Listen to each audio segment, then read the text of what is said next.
just a systems engineer on a well-functioning spacecraft coming home. And so, sure, I had work to do, but not nearly as pressing as before. And we were oriented such that we were rotating to keep thermal balance on the spacecraft, and oriented in such a way that every 2 minutes, the Earth, the Moon, the Sun, and a 360-degree panorama of the heavens appeared in the cabin window. And that was awesome. It was an overwhelming experience. And we have to realize that in space, without the intervening atmosphere, the heavens are 10 times as bright, stars 10 times as numerous, because there's no atmosphere to block the light. And this experience was overwhelming, in that suddenly I realized,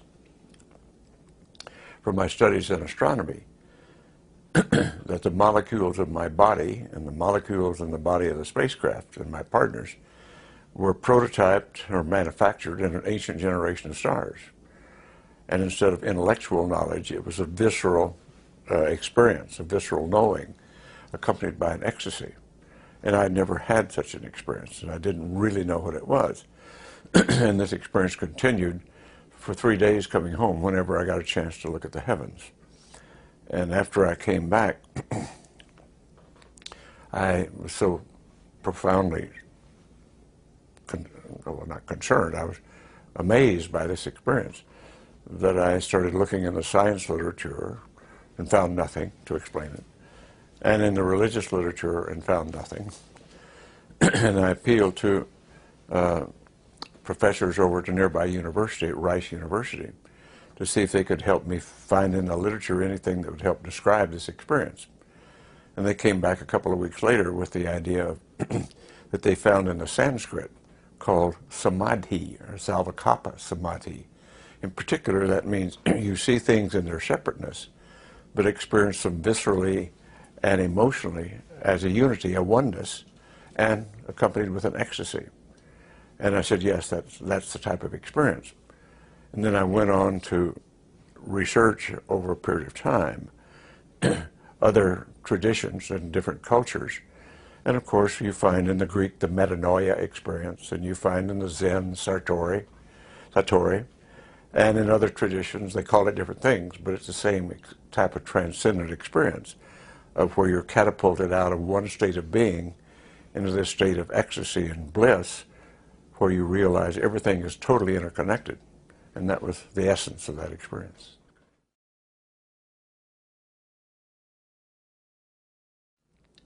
Since we were the first generation of spacefarers from Earth, that the questions human had been asking for all time about who am I, where did I come from, what's my relationship to the cosmos, that now that we were the first generation of spacefarers, maybe we really needed to be asking that question all over again.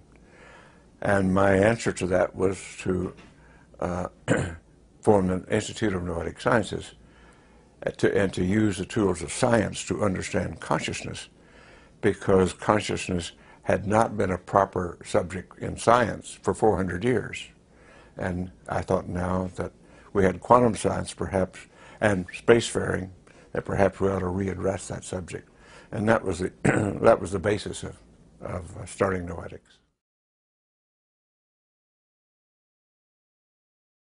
The conclusions coming concerning consciousness are still incomplete, but it's clearly rooted in the quantum nature of things.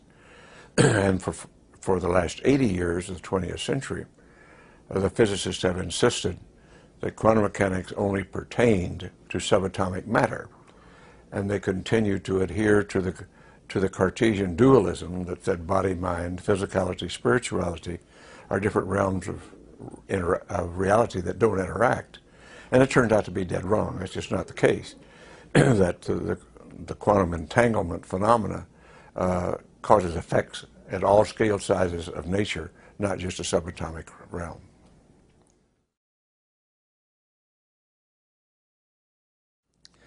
Well, the greatest challenge for now in this beginning of the 21st century is to move toward conditions that will allow civilization to sustain itself because we're rapidly using up all the non-renewable resources. Our population's consumption is beyond anything that the planet can sustain for a long period. And we have to learn to rethink this and to change our lifestyles in order to appropriately continue to exist on this planet. And furthermore, we must learn to curb our tendencies for war, because we've invented such awesome weaponry that if we really use it against each other, in due course, we will end all life on Earth with atomic weaponry. And if we want to exist, we can't afford to do that.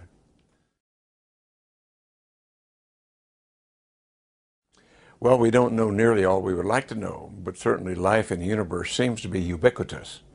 The notion that we are alone in the universe is clearly absurd, particularly when we, with the modern Hubble telescope pictures, we start to see the vastness of the universe and the vast galaxies and galactic clusters filling all of space that we can observe far beyond anything we've imagined before having those pictures. And so it puts a new impetus on the smallness of our little galaxy and our little solar system as just a tiny little speck of sand in the greatness of all that's around us. But the likelihood that we're the only living substance in all of this is absolutely absurd.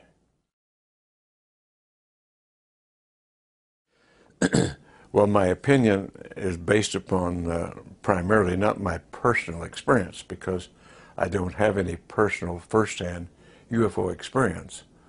Only the fact that I grew up in Roswell, New Mexico, which was the site of presumed alien crash in 1947, and which, from what I call the testimony of the old-timers who were there and who had been hushed up by government authority, military authority, almost on pain of death at the time, and who had harbored their knowledge quietly for years, as when I came back from the moon and I was a local boy, they considered me safe enough to tell their story to, that they were a part of the recovery effort and the observer of the so-called Roswell crash, and that they knew for sure that it was an alien craft.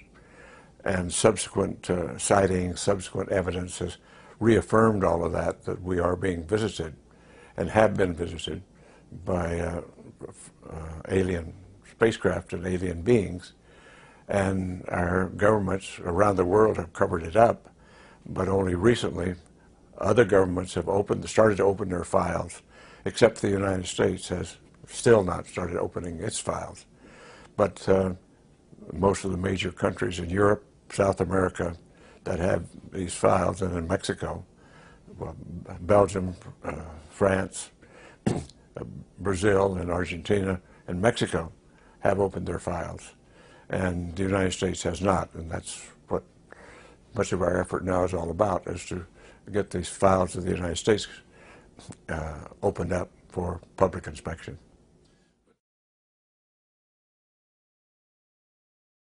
There was utterly no discussion of NASA, in NASA while I was there, or in my presence, about UFOs, the phenomenon, or any events that seems to be prevalent in other parts of the government, that I know of none with NASA itself. Because there have been rumors that some of the former astronauts have kind of come forth with information that they have seen or that they know of sightings. Well, there are some astronauts that had experiences, and those I have talked to up through the Apollo program, those experiences that they had were pre-NASA. They were during their Air Force careers, while they were either being vectored to chase UFOs, or in the case of Gordon Cooper, while he was at Edwards Air Force Base, observed one landing in the premises. And so those stories they have told. But I know of no stories up to the Apollo program of astronauts having encounters in space of any sort. Because this is of course, the big question. I mean, when some of our researchers, our ufologists now say that there is something going on all the time around us, and there's thousands of sightings, and NASA seems to, well, know nothing about it, or Well, no, officially, NASA knows nothing about it because that's not their mission. And I suspect that during the shuttle program, not the Apollo program, but we were talking about going to the moon. But I do understand that from some of the shuttle astronauts, there has been some incidents. I am not versed in those incidents, but I have talked with virtually all of the Apollo astronauts, and in space we have nothing to report. Well, it's my hope that we open this whole issue up, and as I have said frequently, we're at a point in history where we have to become a part of the neighborhood of inhabited planets, rather like a neighborhood of a community, which we have not even acknowledged that community exists up until this point. But what will it take for the national governments, and especially the American government, to come to a point of disclosure? It will take a real emphasis and effort on the part of the citizenry to accept these phenomena and start to move out in a new way. And we talk about that as paradigm shift, a change in thinking, and that has to take place here. You have been one of the four front runners now in this campaign, so to say, over the last years. And how have you been met among both the public and the media, and also your colleagues? Well, the public and the people I've talked to have been receptive. As we both know, the media has not been receptive up until now. But in the last year or so, it seems to have markedly changed. Whether that was a one-time event remains to be seen. But the media interest has changed in 2008 and now into 2009 quite differently than it was before that. Well, for some of us who have been studying the phenomenon, we consider quantum fluctuations in the zero-point energy field, which is all space, as the source, the ground of being, the source of all existence, and that matter has arisen from that. And if there was a Big Bang, it had to come out of the zero-point field. The question of how did the Big Bang arise is a valid question. But most of us now are thinking, that have studied the phenomenon, that we're really dealing with constant creation of matter from the zero-point field, as opposed to a Big Bang. Now, that may take another decade or two to validate, or it may be invalidated. But at the moment, the Big Bang seems to me to be very suspect as a source of all being. So what science now defines as dark energy or dark matter, it might be something... Some of us postulate that it could very well be proto-matter coming into being. And it's too early we haven't proved that or validated that with science yet. But it's my thought that that is where this is going, that maybe we will be able to do that in the next decade or so.